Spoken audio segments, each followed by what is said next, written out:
Ever get that feeling like you just click with someone? Oh, yeah. Conversation just flows effortlessly? Definitely. Today, we're going to look at what makes those supercommunicators tick. Sounds fun. How do they do it? And can we learn their secrets? Right. Our guide for this deep dive is Charles Duhigg and his book, Supercommunicators. Okay. He says it's not just a natural gift. Interesting. It's about using specific techniques. Techniques. Anyone can learn. I like that. Duhigg starts with a guy named Felix Segala. Okay. Apparently have this magic touch. Scientists, military officials, all blown away by how he could connect with anyone.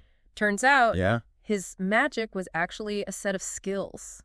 Makes you wonder what those skills are. I know, right? So no silver tongue needed. Right. It's like, thank goodness.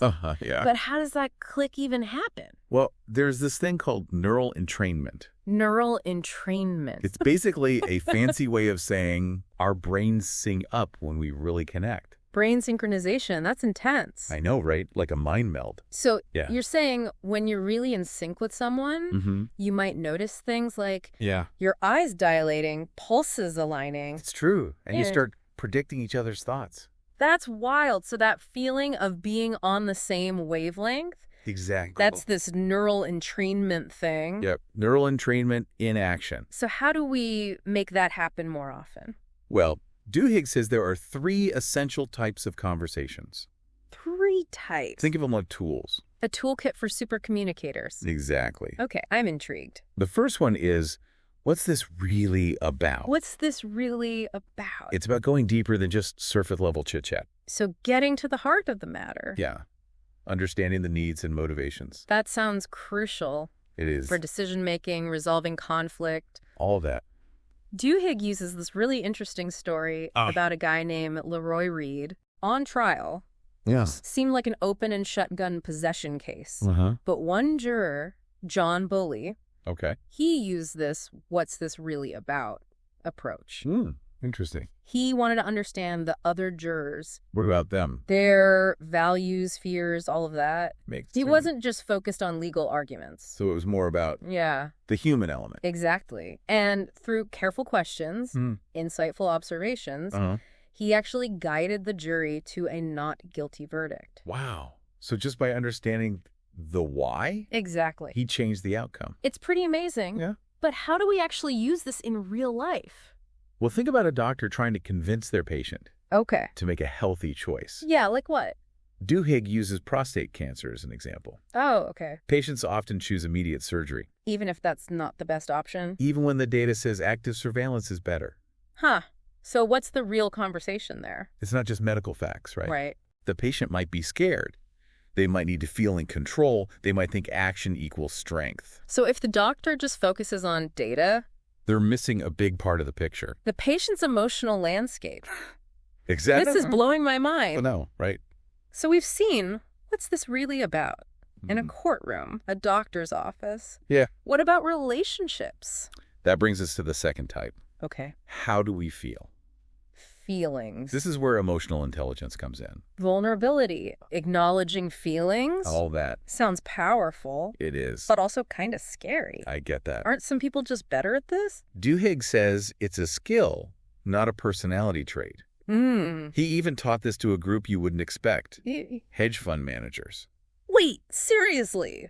Those guys? Yep. Guided them to ask deeper, more emotional questions. So instead of market trends, they were having heart-to-hearts. It's pretty amazing. So it happened. They formed incredibly strong bonds. I wouldn't have guessed that. I know, it's surprising. So vulnerability led to trust, camaraderie. And it went beyond the experiment. Wow, okay. It's powerful stuff. So even hedge fund managers benefit from this. Absolutely. But how do we know asking the right questions about feelings actually makes a difference? There's a fascinating study called the Fast Friends Procedure. What's that?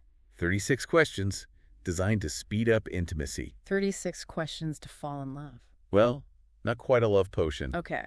But the study found some participants felt deeply connected. Wow. The questions focused on vulnerabilities, personal values. Like a fast track to intimacy? Yeah, something like that. So vulnerability is key. It seems to be. You can't connect if you're only showing a curated version of yourself. That's a good way to put it. How do we see this in the real world? Even in pop culture. Like what? Duhigg talks about the Big Bang Theory. Okay. The writers used mood and energy matching to convey emotions. Even though the characters couldn't always express them? Exactly. Think about Sheldon. Yeah, Mr. Emotionally Unaware. Right.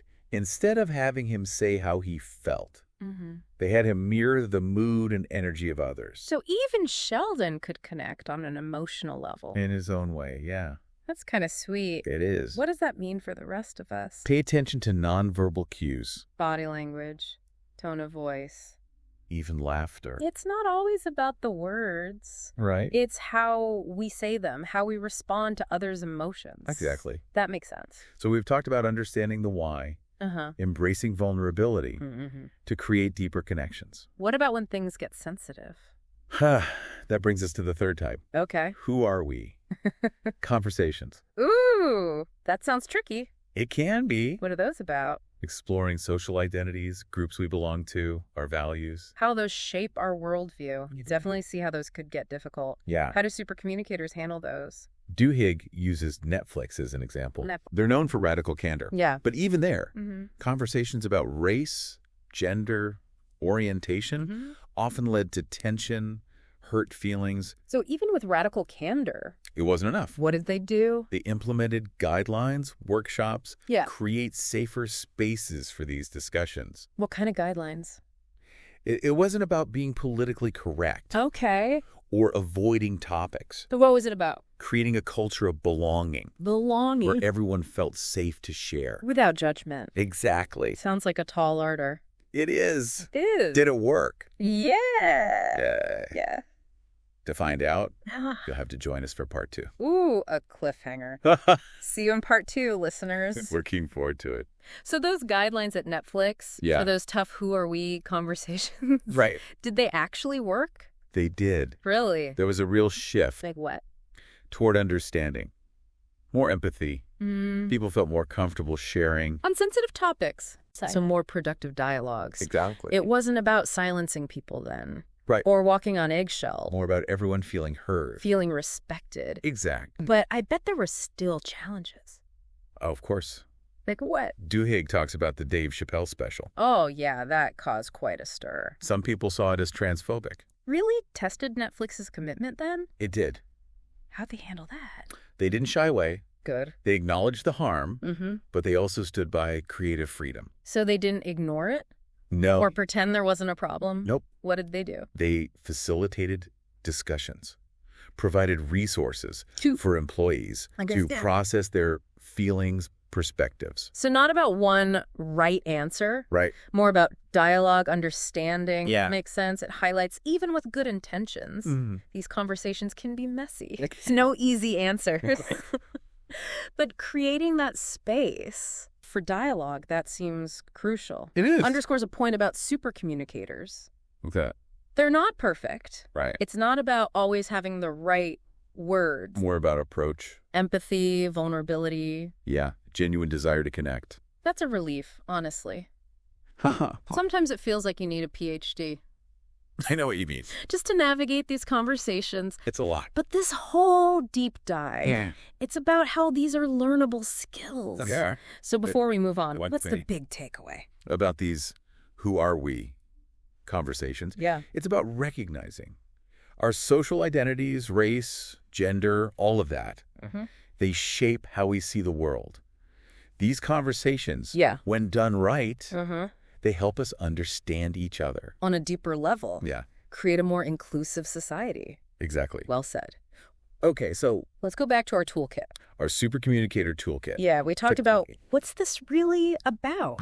Who are we? Wait. Those how do we feel conversations. Yes. Remember you said even hedge fund managers benefited from emotional intelligence? They did. I'm still a little skeptical. Oh, yeah. Why? How can we be sure that asking the right questions about feelings actually leads to deeper connections? It's a good question. It seems counterintuitive. In a way, yeah. The world values logic, reason, over emotions. Right. But what about that study? Which one? The fast friends procedure. Oh, yeah. 36 questions. To accelerate intimacy. Right. But didn't Duhigg say don't just blindly use it? He did. So it's not about manipulating people into feeling a certain way. But takeaway is the principle. Okay, what principle? Vulnerability breeds connection.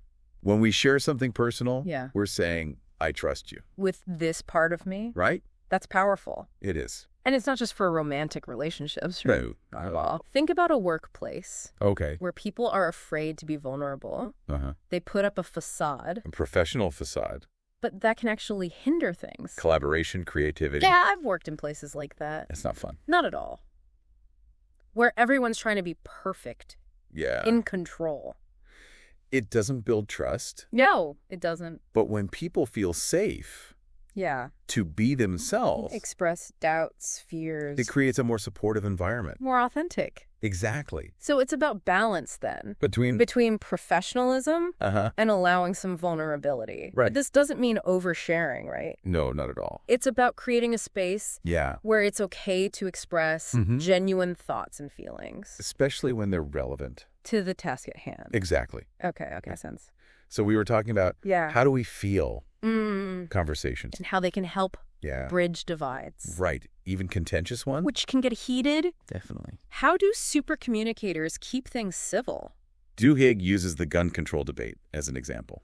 Ooh, that's a tough one. It is. How do you even start a civil conversation about that? Well, that's where the how do we feel framework comes in. Okay, how? Instead of arguments, statistics, participants shared personal stories. About? Their experiences with guns, their fears, hopes. So focusing on connection? Over debate. Did it work? It did. Really? People who were ready to argue started to see each other as human beings. With valid feelings, experiences. Exactly. That's amazing. It is. But I'm guessing not everyone became best friends. Right. It wasn't about erasing differences. We're pretending everyone agreed. Yeah. So what was it about? It showed that even with disagreement, you can create space for empathy. And connection. Exactly. Which can lead to better dialogue later on. That's the idea. Okay, so we've explored. Yeah. What's this really about? Yeah. Who are we? How do we feel? Conversations. A lot of ground covered. It's been a great deep dive. It has. Anything else in Duhigg's book that stood out? You know, he connects this all back to the bigger picture. Like what? What truly matters in life. Okay. He talks about the Harvard study of adult development. The one that's been going on for like 80 years? That's the one. Wow. They must have learned a lot. They have. What did they find? It's not wealth or achievement. That predicts happiness. Right. It's the quality of our relationship. But yeah, so it's all about love and connection. Well, it's more nuanced than that. But strong relationships are crucial. For our well-being, yeah. That makes sense. And where do supercommunicators fit in? Yeah, where do they? Think about it. Okay. Building those strong relationships requires the skills we've been talking about. Understanding the why. Being vulnerable, navigating tough conversations. So supercommunication, it's not just about getting what you want. It's about connection. Deeper connection. That leads to a happier life. A more fulfilling life. That's a powerful takeaway. It is. It's a reminder. These skills are for everyone. Absolutely. They can have a huge impact on our lives. And the lives of those around us. I think that's a great place to pause. Listeners, join us for part 3. To wrap things up. See you then. We're back, diving deeper into supercommunicators. Part 3. Last time, we were talking about how important relationships are for a happy life. Right, the Harvard study. Yeah, 80 years of research. And they found... It's not wealth or achievement. It's those strong connections. Exactly. It really makes you think about how we communicate. It does. It's not just about smooth talking. Or winning arguments. It's about something deeper. Building meaningful relationships. That bring joy, support to our lives. That's what matters. Duhigg even asks the reader, which of the 3 conversation types resonates most? Oh yeah, he does that. It's like he's saying, take this knowledge and use it. He is. Apply it to your own life. So figure out which tool works best for you. Right. It's not about mastering all 3 perfectly. It's about finding the right one for the situation. Exactly. Like if you're having a conflict with someone at work. But what's this really about? Conversation. Might be key to resolving it. Understand the needs. Find a solution. And if you're trying to connect with a loved one. How do we feel? Get help. Yeah. Go deeper, be more emotional, Exactly. And for those really sensitive topics. Race, gender, politics. The who are we guidelines. Can help create a safe space. For dialogue, understanding. Makes sense. This deep dive has been amazing. Glad you enjoyed it. I feel like I have a whole new understanding of communication. That's powerful stuff. Anything else from Duhigg you want to highlight? He makes this point. Yeah. We all have the potential to be super communicators. Wait, really? It's not a magical gift. So anyone can learn it? Exactly. Through practice, intention. That's encouraging to hear. It is. You know, he also talks about paying attention to nonverbal cues. Oh, that's huge. Super communicators are good at reading those. Body language, tone of voice. Subtle signals. That reveal what someone's really thinking. Isn't that something you're born with? Not necessarily. So you can learn to be more perceptive? Definitely. It starts with being present. Like really listening to the other person. Making eye contact, putting your phone away. Being in the moment. Exactly. It's amazing how much more you pick up that way. It really is. Any other tips for putting this into practice? Ask good questions. Good question. Super communicators are masters of that. What kind of questions? Ones that go beyond the surface. Okay. Invite the other person to share more. So instead of, how was your day? Try something deeper. Like, what was the most interesting thing that happened? Or, what are you grateful for? Those are good ones. They spark a more meaningful conversation. And this all ties back to those 3 conversation types. It does. The questions can help us uncover the real issue. Explore feelings. Understand someone's values. Exactly. It's all connected. And it's not just for work or tough conversations. It's for every interaction we have. With friends, loved ones. It's like we've been given this amazing toolkit. I like that. A toolkit. For building better relationships. More fulfilling relationships. And anyone can use it. Absolutely. So as we wrap up this deep dive, I want you to think about how you can apply these tools in your life. To those conversations that matter most. Remember, you have the power to make them amazing. That's a great note to end on. Thanks for joining us for this deep dive into the world of super communicators. It's been a pleasure for Merritt's.